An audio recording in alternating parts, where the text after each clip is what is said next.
Hello everyone, and welcome to Junk Lab Alchemy. My name is Christian, and these are my hands. So last week, my son had a toy laying on the floor. It was this old bubble gun, made a bunch of bubbles. I asked him, what's going on with this toy? And he told me that it was broken. And I said, well, maybe we just got to change the batteries. And he said, no, I already tried that. It's broken, and I lost the door for the battery compartment. I said, well, what are you going to do with it? He said, well, I'm going to throw it out. I said, what? Throw it out? I said, give me that thing. So I brought it downstairs to my studio. And just to give you a little bit of background, I've been doing art my whole life. Drawing, I've done like wire sculptures as a young kid. I've done graffiti, I've painted murals, painted acrylic on canvas, done some digital art. And I also work as a photographer and a videographer, mostly documentation work, social type stuff. Anyway, but I'm always looking for creative outlets, and so this whole toy building and deconstructing and reconstructing thing kind of fell on my lap. Long story short is, fast forward, and this would be day 2 of discovering the possibilities of what you can do with broken plastic toy parts. And so my wheels start turning, and we're right here where these 2 plastic ink containers that are cartridges, I guess, that I pop into my printer at home for printing documents and in color. I kept them aside for quite some time now because I didn't want to forget the numbers for the inks. But every time I looked at them, they looked like rockets to me. And so I took off the caps and I glued them to the back end. Unfortunately, I didn't know what was going to happen on this particular day, but I did have a visual in my head of what I was going to go after. So it all starts with these 2 containers, and here I am figuring it all out. I mean, you start building stuff and gluing things together, drilling holes and sawing things into pieces, and your mind kind of just does its own thing.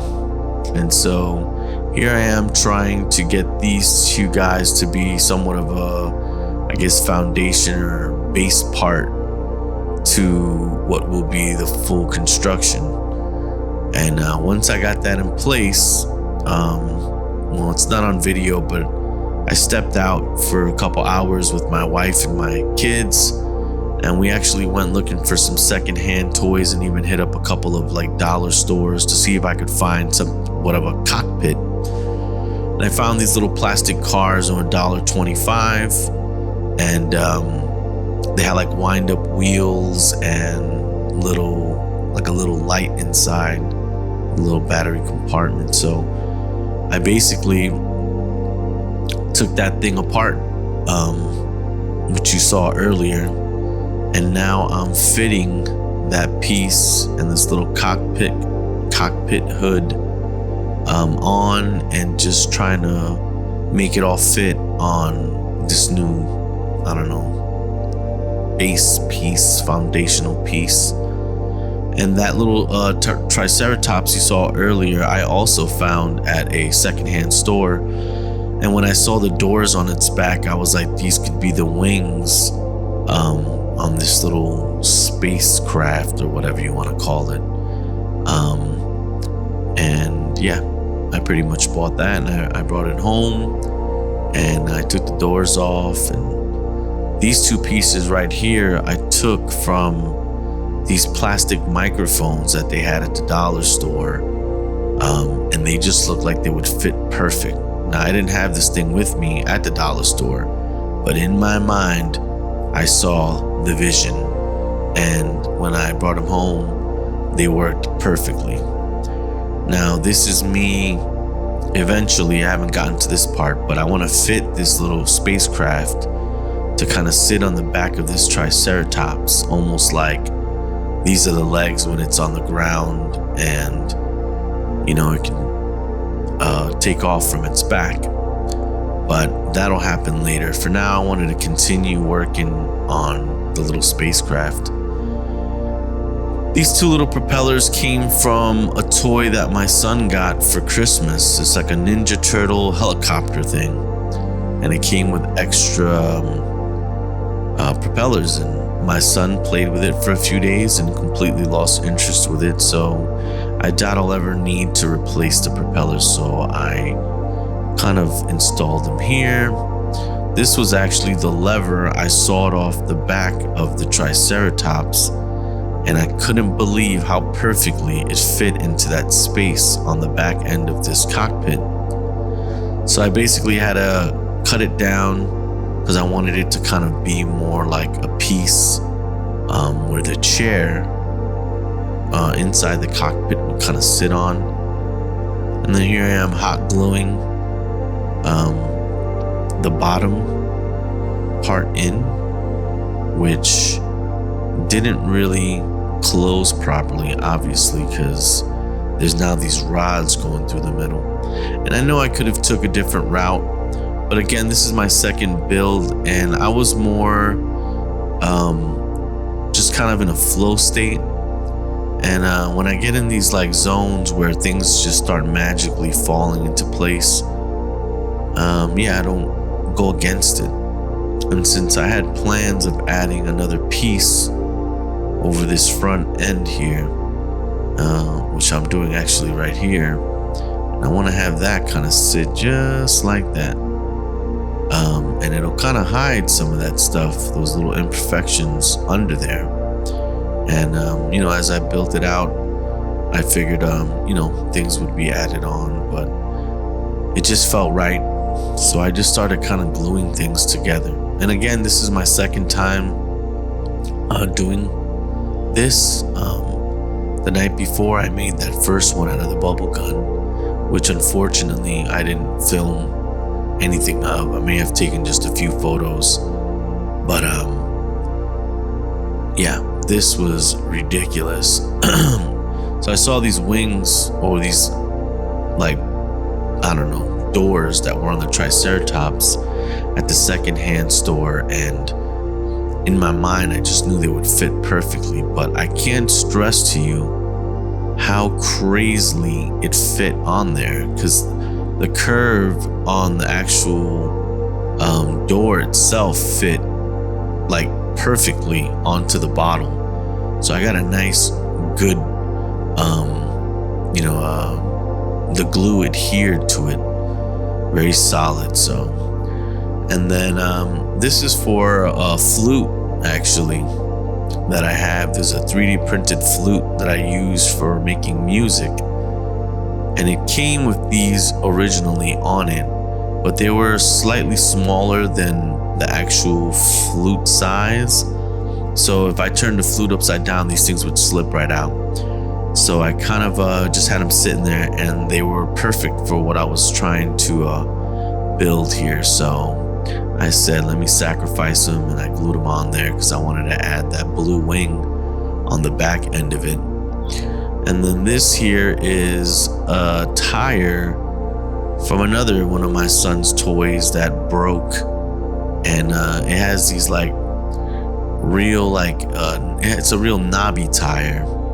I figured once I paint it and add some silver to it, it'll look like some type of turbine or thruster or whatever you want to call it, but something that spins and obviously pushes the craft. And that's me removing the cockpit, and now you can see inside I added a little chair, which you'll see shortly. And this thing was really shiny and it's see-through, so I wanted to make sure that if anything, this thing had a nice solid coat of paint on it. So I make sure to sand it down, get rid of some of that glossy finish, and add a little rough texture.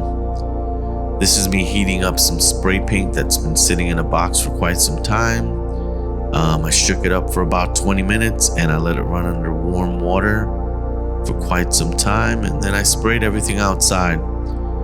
Unfortunately, I couldn't bring my camera outside. It's between two things. It was freezing cold. I mean, literally, it was probably like 18 degrees outside. And yeah, it was just too cold. So I didn't want to keep changing things. But this is after I added black primer and I dusted some of that green Montana black over it. And yeah, these are the little pieces that I said fit perfectly and go on the front there like that. And this was real loose, you know. I could have been cleaner about it. I could have been a little bit more even about it, but I wanted to continue, and I was just feeling so just energized by how beautifully things were coming together. And so I airbrushed a little gray on there, as you can see here. Also, multiple times where I forgot to press record, just because of excitement and you know, being in the zone and shooting and, you know, creating art. Sometimes it's tricky to do both. They both require like your artistic presence, and when you're focused on one, it's hard to focus on the other, and vice versa. So I apologize for that. And I'll know now going forward, obviously work on these angles. On this particular day, I kind of said, let me just record. As you can see, my focus is on auto, so there's a lot of focusing in and out, things I normally would avoid as a videographer or filmmaker. But on this particular day, I just wanted to make sure I had it for myself. And in the back of my mind, I wondered if it would even be awesome. But here we are, and it's looking pretty badass for my second build. So I was extremely happy with it up until this point. And overall, in the end, I love this thing. But, you know, once I started adding paint and the characters started to come out, and in my mind, I already had like this story going on that this thing is actually a craft. It's a drone, actually. And I imagine that this drone is used by, you know, our current military during whatever time this is happening in. I imagine somehow in the future. And it kind of scouts and scans for, you know, enemies, and it scans underground to see if things are hidden beneath the ground or in mountains and rocks and caves. And it's manned by like a humanoid, which actually sits in that little chair there. And basically, he's a small robot. So the scale I plan on working was like the main scale, because, you know, this is going to be my first go at this, and I don't really know much about scaling anything. So I went with my son's action figures, and he had this Lando Calrissian action figure, Star Wars, small little guys, like kind of like the ones from back in the day. So I kind of went by that. So most of the characters that I'll be using will be pretty much that size. So the little humanoid that's going to be driving this thing, I didn't have, but later on you'll see I took one of my son's little green army men and I chopped them up into pieces and kind of reconfigured them to fit somewhat in that cockpit. But once the cockpit's closed, you could kind of faintly see him in there, so I didn't really need him to be too detailed. I just wanted to be able to look through the window and actually see someone sitting in there. But yeah, I went with this like, I would say more like natural colors. In the end, I wanted to make sure I used grays and silvers, some greens, like a darker green, which you'll see I'll add eventually. I wanted to use some of this like red, brownish red acrylic paint. And, let me just put this out there now for all you pros out there, because I've been, since I kind of started diving into this last week, I've been doing a lot of research and kind of finding my people on Instagram and YouTube. And I've come across some amazing artists out there that are just fantastic and truly inspiring. So most of the stuff that you didn't see happen just now, I kind of picked up from watching those videos. And to be honest with you, in the background here, I'm playing a video by a gentleman that goes by Gamey Builds.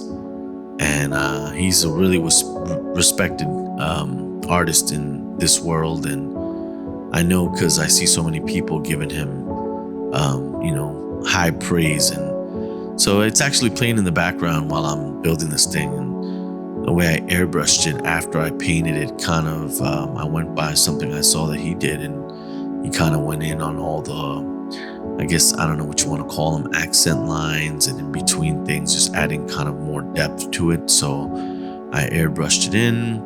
This is me fast forwarding this clip because it took me a while to fish out the LED light. Which I thought I had it all worked out, where once I was done I'd pull it out, but it didn't work out that way. So I had to fast forward through that because it took forever. And here I am peeling off the masking tape that I added to the cockpit window. And it turned out really nice. Once I added the silver kind of like chipping to kind of show some weathering. Again, watching some of these pros on YouTube, I realized that there's so many things that I have to learn, so many tools I may have to consider purchasing for future builds, but I really enjoyed it. There's a little character I kind of chopped up and made fit in there. There's the battery pack that the original car came with, which I ran through the new build. When you turn it on, it lets on this red and blue light. So I imagine that this thing is on the good side, and it does its scouting, and should it ever get into a situation where it doesn't get aid and it has to defend itself, then it will. The red and blue flashing lights will come on, showing people that he's some type of like authority, and there he is. And I absolutely love it. This was the one that really made me say, yeah, I gotta make more of these, because I actually wish I had this as a kid. And I'm so happy my 6-year-old gets to have these. They're one of a kind and they're special, but there it is. And here's a final photo, and here's some AI of it taking it off, which I thought was so cool. Anyway, thanks for watching. This is Lab Alchemy, and I'm out.